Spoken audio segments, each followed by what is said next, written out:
Le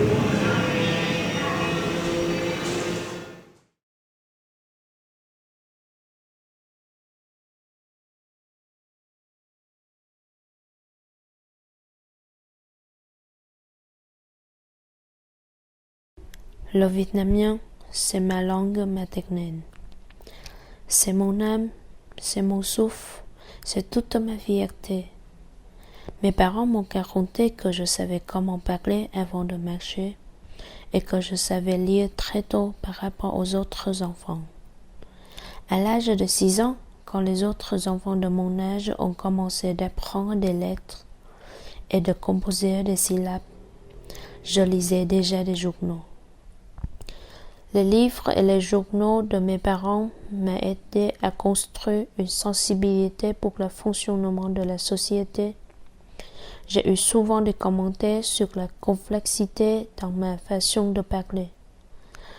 Je ne me suis pas arrivée d'avoir des amis parce qu'on n'a pas eu le sujet en commun pour discuter. Je devenais une personne très calme qui ne parlait jamais.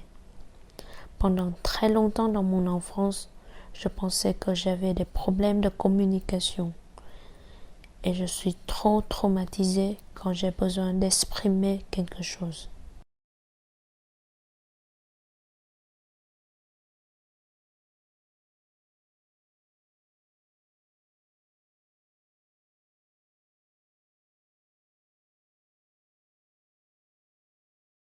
Ça, c'est pas une avenue, mais c'est une rue très, très, très, très importante dans la ville où toutes les manifestations se font dans cette rue. Donc, ça s'appelle la Carrera Septima.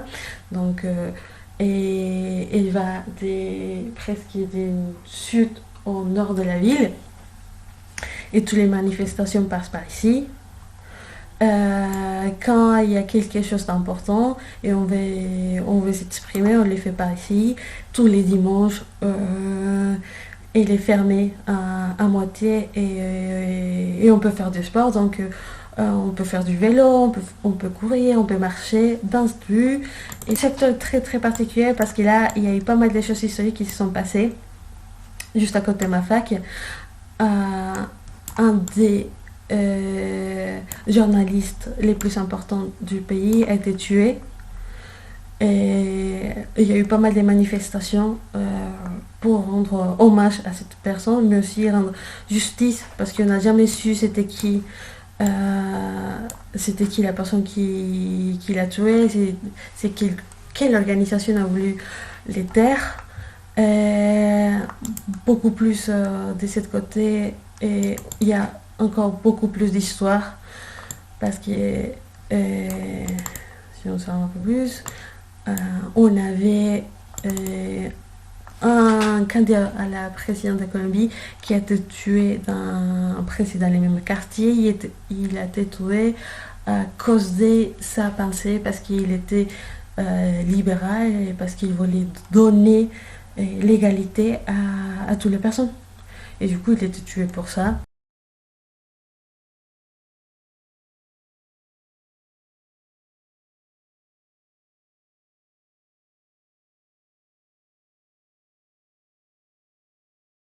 Tu peux te présenter, s'il te plaît?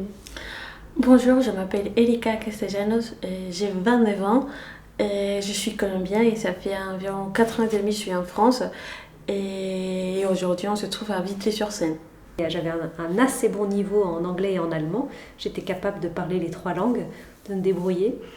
Et donc je suis partie au Chili, j'ai appris l'espagnol et en rentrant du Chili, j'ai eu un problème à l'aéroport, je me suis retrouvée coincée en Italie. Et donc intérieurement, je me suis dit pas de problème, je vais aller trouver l'hôtesse de l'air italienne et je lui parlerai en anglais. Et je me suis approchée d'elle et quand j'ai ouvert la bouche, aucun mot anglais n'est sorti. Aucun. J'ai été incapable de parler l'anglais et depuis ce jour, j'ai perdu mon anglais. Et mon allemand d'ailleurs. L'espagnol a pris toute la place. Il a fait fuir les 2 autres. Pourquoi on dit langue maternelle mais pas paternelle? que c'est un peu étonnant. Là pour le coup c'est très matriarcal. Ouais, c'est vrai que c'est étonnant. Pourquoi on n'inclut pas les deux? Comme si forcément la langue passait par la mère. Je sais que c'est assez étonnant, je n'avais pas fait attention. C'est une façon de mettre en valeur la maman, notre maman, enfin, nos mamans. C'est pour dire que la langue, tout le monde sait que la langue c'est important. Notre langue natale, c'est important. Et si on appelle ça la langue maternelle, c'est pour rendre hommage à la femme qui nous a donné la vie, non?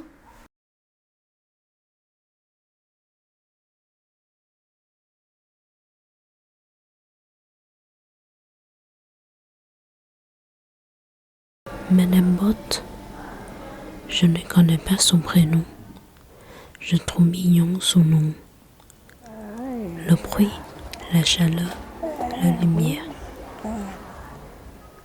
Je n'arrive pas à capter tout ce qu'il me dit. On se présente forcément. Et elle est tout seule. Le temps il passe pas vite quand c'est comme ça. Il n'y a personne qui lui rend visite. Elle a perdu son mari pendant le Covid. Elle est tout seule. Je suis vieille, mais je suis jeune dans ma tête. Ce sont des choses que je retiens toujours dans mon cœur. J'ai joué au billard, après quand ça allait mieux, j'ai joué au billard. Il faut que les boules elles aillent dans les trous.